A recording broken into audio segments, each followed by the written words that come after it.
নমস্কার বন্ধুরা, আশা করছি আপনারা সবাই ভালো আছেন এবং সুস্থ আছেন। তো আজ দেখে নেব দুধের উপরে কেন কাঠের খুন্তি রাখবো এবং দুধের মধ্যে কেন আমরা কাঁচি দিচ্ছি এবং গরম খুন্তি কেন তরকারির মধ্যে দিয়ে দিলাম। তো বন্ধুরা চলে এসেছি প্রথম টিপসে এখানে আছে কিচেন সিঙ্কের মধ্যে দেখবেন আমরা সমস্ত কিছু তরি তরকারি বাসনপত্র ধোয়াধুয়ি করি। ধোয়ার ফলে এই সিঙ্কটাকে আমরা যতই পরিষ্কার করি না কেন মাঝে মধ্যে ডিপ ক্লিন করা দরকার। তো এই যে ব্যবহার করা প্রদীপ মানে দিওয়ালি গেছে, তো এই দীপাবলিতে আমরা যে প্রদীপ জ্বালিয়েছিলাম সেই প্রদীপগুলো সকালে তুলে নেওয়ার পর আমরা কিন্তু এগুলো দিয়ে অনেক কাজে লাগাতে পারি। কিভাবে সেই কাজটা করব। এখানে প্রদীপগুলোকে আমি নিয়ে নিলাম, নেওয়ার পর পাশে একটা বাটি নিয়ে নিয়েছি, বাটির মধ্যে দিয়ে দিলাম আটা অথবা ময়দা দিতে পারেন। আর এর মধ্যে দিয়ে দিচ্ছি 1 চামচ সার্ফ, আর এর মধ্যে দিয়ে দেবো 1 চামচ মতো খাবার সোডা। এই তিনটে মিশ্রণ একসঙ্গে মিশিয়ে নেব। মিশিয়ে নেওয়ার পর এর মধ্যে একটু একটু করে জল দিতে হবে আর একটা আটার ডো মতো তৈরি করতে হবে। একদম পাতলা করলে হবে না। তো আপনাদের যতগুলো প্রদীপের প্রয়োজন ততগুলো কিন্তু নিয়ে নেবেন।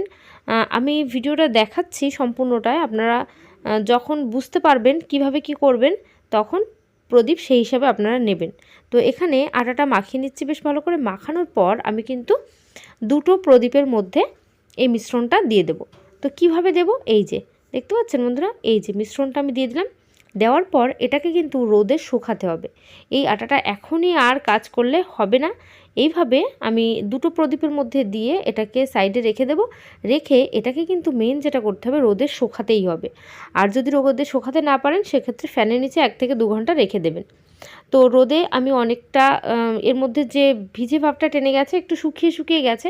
এই অবস্থায় কি কাজ করব, দেখবেন কিচেন সিঙ্কের মধ্যে আমরা যতই পরিষ্কার পরিচ্ছন্ন করি দেখবেন মাঝে মধ্যেই একটু জলের দাগ, বিভিন্ন জিনিসপত্রের দাগ লেগে থাকে। সেগুলো ডিপ ক্লিন করা কিন্তু সবসময় সম্ভব হয় না। নর্মালভাবে সবাই পরিষ্কার করি, তো আমরা কিন্তু এই প্রদীপটার সাহায্যে ডিপ ক্লিনও করতে পারবো, যেহেতু এর মধ্যে প্রত্যেকটা ক্লিনিংয়ের প্রপার্টিস আছে। তারপর যে মাটির প্রদীপটা, সেই মাটিও কিন্তু পরিষ্কার পরিচ্ছন্ন করার জন্য ভীষণ কার্যকরী।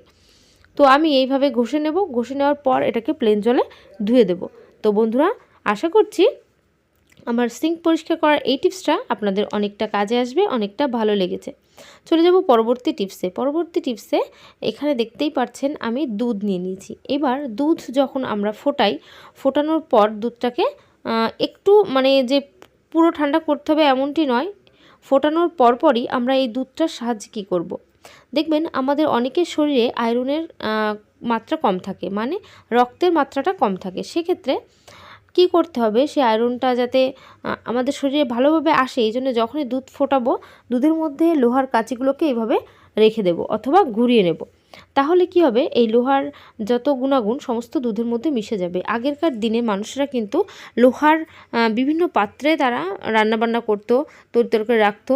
তো তার ফলে কী হতো, সেই লোহার যত গুণাগুণ আছে সমস্ত সেই তরকারির মধ্যে মিশে যেত, সেটা ওদের খাওয়া পড়তো। এই জন্য আগেরকার দিনের মানুষের শরীরে কখনো কিন্তু হিমোগ্লোবিনের মাত্রা কম ছিল না।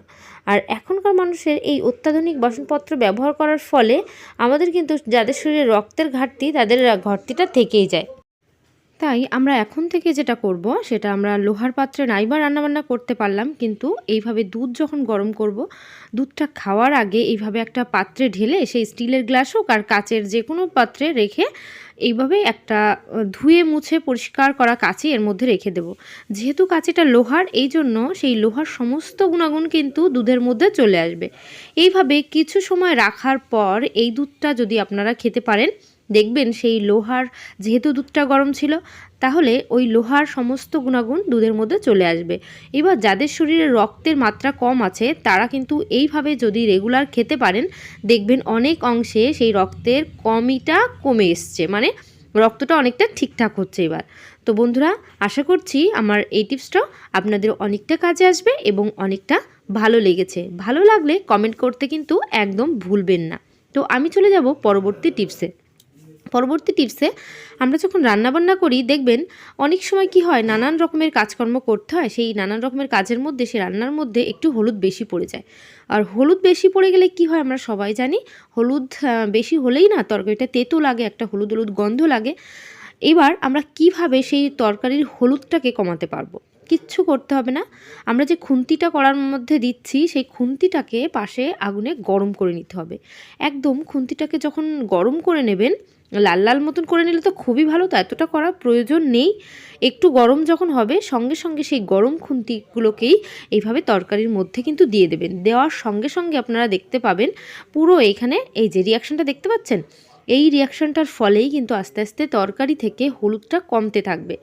এবার হলুদের যে একটা তেতো ভাব, হলুদ দেখতে হলুদ, সেটা কিন্তু কমে যাবে। আপনারা আরও একটা কাজ করতে পারেন, যদি দেখেন এই প্রসেসটা করেও আপনাদের সেইভাবে ফল হচ্ছে না, হলুদের একটা গন্ধ থেকে যাবে, তখন লাস্টে একটু সর্ষের তেল দিয়ে দেবেন। কাঁচা সর্ষের তেল তরকারির মধ্যে দিলে হলুদের যে একটা গন্ধ সেটা আর থাকে না। আশা করছি বন্ধুরা এই টিপসটাও অনেকটা কাজে আসবে। চলে এসেছি পরবর্তী টিপসে। আমরা যখন দুধ ফোটাতে দিই, যে প্রবলেমটা হয়, আমরা প্রথমে কি করি, গ্যাসটা ধরিয়ে পাত্রটা বসিয়ে দিই, তার ফলে পাত্রটা গরম হতে থাকে। এবার সেই গরম পাত্রের মধ্যে যখনই আমরা দুধ দিই, সেই দুধটা না যখনই শর্টটা হয় আস্তে আস্তে নিচেই লাগতে থাকে, তো নিচের অংশটা পুড়ে যায়। তো আমরা ডাইরেক্ট দুধ এইভাবে না দিয়ে আমরা কি করব, আমরা প্রথমে ঠান্ডা অবস্থায় পাত্রের মধ্যে যদি দুধ দিতে পারেন সেক্ষেত্রে ভালো, কিন্তু অনেকে আমরা কাজের তাড়াহুড়োর জন্য সেটা তো করতে পারি না। দেখবেন গ্যাসটা আগে গ্যাসের উপরে বসিয়ে দিই পাত্রটা, আপনারা কী করবেন, সামান্য একটু জল দিয়ে দেবেন ওর মধ্যে। সামান্য একটু জল দিলাম, দেওয়ার পর এইবার দুধটাকে ছেঁকে এই পাত্রের মধ্যে দুধটা দিয়ে দেবেন। দেখবেন এইভাবে যদি আপনারা দুধটা ছেঁকে পাত্রের মধ্যে দিয়ে দুধটাকে ফোটাতে পারেন, তাহলে কখনোই দুধের কোনো অংশ নিচের দিকে লাগে না। মানে এই যে সরটা হয়, সেই সরটা কিন্তু নিচের অংশে লেগে গিয়ে একটা পুড়ে পুড়ে যায়। তো দুধ জ্বালাতে গিয়ে এই সমস্যার মধ্যে যারা যারা পড়ছেন, তাদের কিন্তু আর পড়তে হবে না এই সমস্যার মধ্যে। এই ছোট্ট টিপসটা যদি অ্যাপ্লাই করতে পারেন, মানে দুধ দেওয়ার আগে তার মধ্যে যদি একটু জল দিয়ে দিতে পারেন, তাহলে দেখবেন কখনোই সেই পাত্রটা আর পুড়বে না। তো বন্ধুরা, আশা করছি আমার এই টিপসটা আপনাদের অনেকটা কাজে আসবে এবং অনেকটা ভালো লেগেছে। ভালো লাগলে কমেন্ট করতে কিন্তু একদম ভুলবেন না।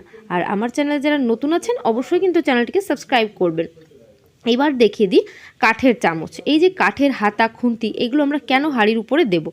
হাঁড়ির উপরে এই জন্য দেবো, দুধটা যখন ফুটে উঠবে দেখবেন এই কাঠের হাতা খুন্তির গায়ে টাচ লেগে দুধটা কিন্তু আর বাইরে পড়বে না। আমরা অনেক সময় কী হয়, দুধ বসিয়ে অন্য অন্য কাজে ভুলে যাই, তখন দুধটা ফুটে উঠে বাইরে পড়ে যায়। তো অনেকটা ফালতু টাকা পয়সা খরচা হয়, কারণ দুধটা কিনে অনেকটা টাকা দিয়ে কিনতে হয়, সেটা যদি আবার পড়ে যায় তখন আমাদেরই সমস্যা। তাই এইভাবে আমরা কিন্তু হাতা খুন্তি উপরে দিয়ে রাখবো। দিয়ে রাখলে দেখবেন আমি কিন্তু গ্যাস ওভেনটা একদম হাই করে রেখেছি, তখনও দুধটা পড়ছে না। তো আশা করছি এই টিপসটাও অনেকটা কাজে আসবে। তো আজকের ভিডিও এখানে শেষ করলাম। সবাই ভালো থাকবেন, সুস্থ থাকবেন। তো বাই।